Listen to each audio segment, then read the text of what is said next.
That's why what you're about to see is so poignant. It is the earliest known video by the group that became Nirvana before Cobain's soul had been destroyed by drugs. Here's Lauren Terry. I don't really know what to say. I feel the same way you guys do.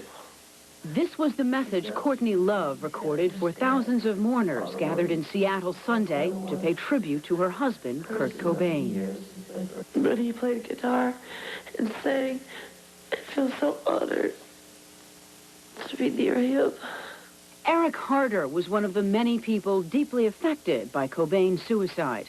Eric met Cobain in 1988 when the singer-songwriter was first putting together the band that would ultimately become Nirvana. I was introduced to Kurt Cobain and Chris Novoselic and Dale Crover, who were at that time billed as Ted Ed Fred.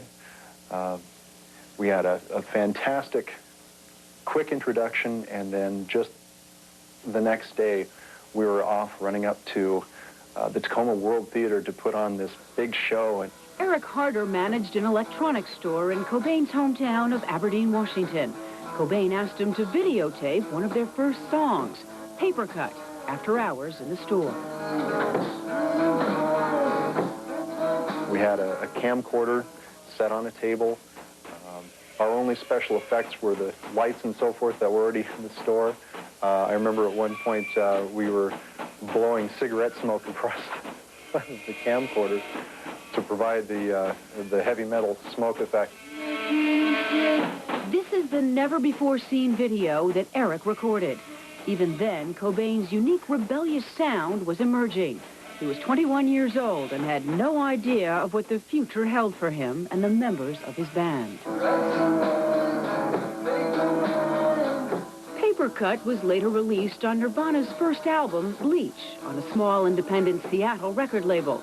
When Harder heard of Cobain's death and saw the pictures of Kurt and Courtney's 2-year-old daughter, Frances Bean, Eric was moved to find the video and offer it to the mourning widow. Wow, what a neat thing. Say, well, here's your dad when things were just starting, and this was before anything had an opportunity to lay a hand on him and change who he was yet. Who he was a very troubled young man, battling drug addiction and depression.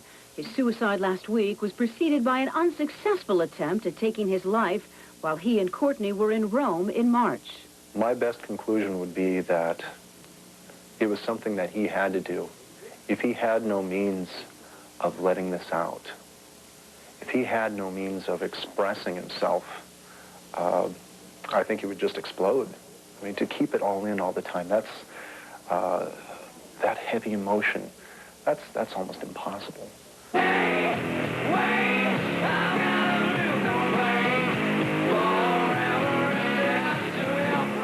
It was late Monday night when Harder encountered Courtney Love walking with a friend outside the house where Cobain shot himself. Her grief was evident in her quivering lip. It's a letter just explaining why I'd like to give you the tape. I have kids, and as a father, I think it'd be really cool if my kids could have something like this tape shows. What is it?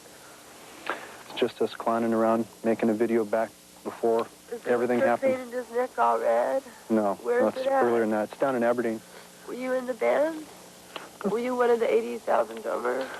No, it's just a friend, and we cleared all the stuff off my Radio Shack store, and did a video. It was really cool. It was right after they got out of the studio to record their first tape.